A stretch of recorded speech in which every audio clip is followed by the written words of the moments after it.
It was special, all right. Ron DeSantis' 2024 run announcement, let's just say it didn't go as planned. There's 382,000 people in the room. All right, great. So let's see. So they just keep crashing, huh? Yeah, I think we've got just a massive number of people online, so it's servers are straining somewhat. Okay, let's see.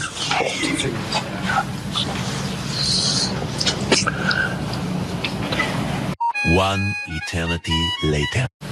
There's some delay. All right, we're just reallocating more server capability to be able to handle the load here. It's really going crazy.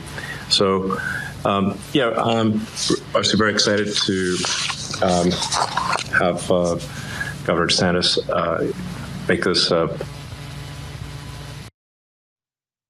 They could have hired me if that's the quality that they were looking for technically, okay? I guess it could have happened to any of us, but it happened to Ron DeSantis on the world stage, if you will, his big coming out.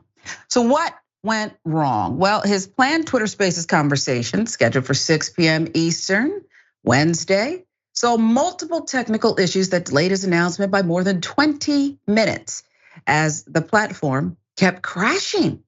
Twitter owner Elon Musk, who was hosting the conversation, blamed the technical difficulties on servers not having sufficient bandwidth for the hundreds of thousands of people who were racing to tune in. That from CBS News. After launching a second Spaces from the Twitter account of entrepreneur David Sachs, Musk apologized and said, quote, "I think we're definitely breaking new ground here." Something's breaking. As far as I know, no major presidential candidate has ever announced their candidacy on social media this way, certainly in a Twitter space. So thank you for doing that. Can agree with Musk. No one else has done it quite like that. It got worse. Now, DeSantis said he chose to announce via the social media platform because of his distrust of the media after its coverage of his response to the COVID-19 pandemic. He then praised Musk for purchasing the social media company, quoting, "I think what was done with Twitter is really significant for the future of our country. We cannot have a society in which the government is colluding with major tech platforms to enforce an orthodoxy." Ron DeSantis. Now, Trump, where was he? He did tune in and mocked the failed launch on Truth Social.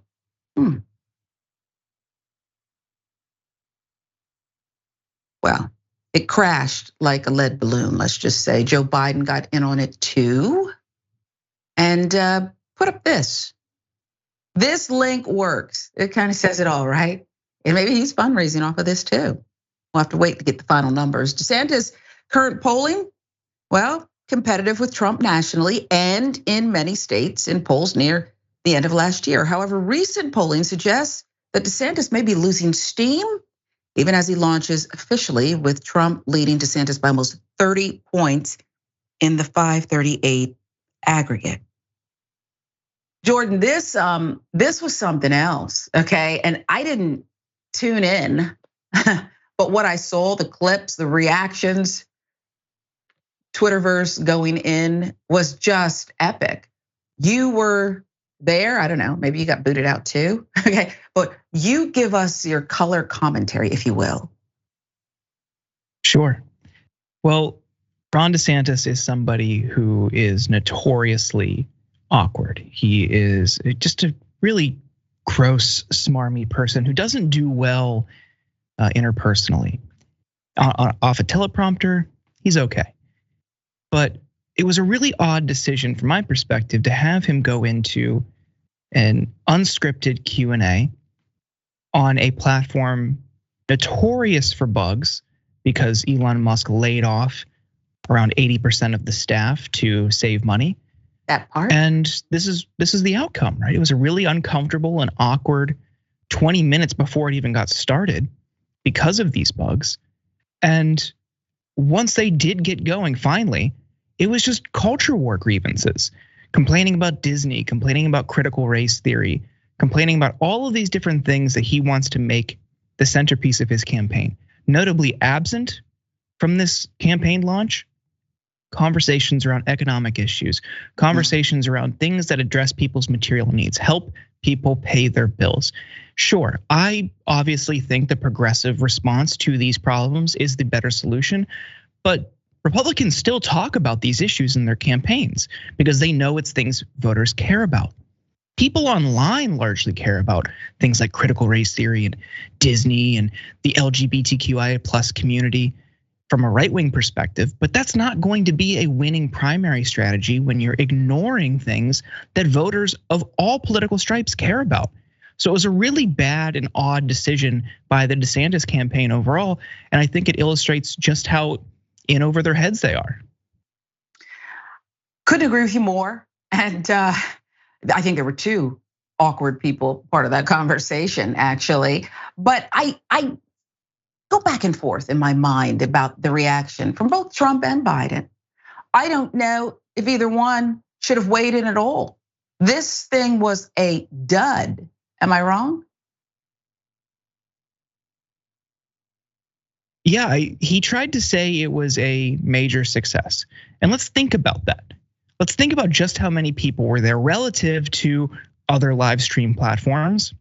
You know, Twitch has handled up to 1.5 million concurrent viewers for some streamers. YouTube obviously handles that across the entire platform every single day.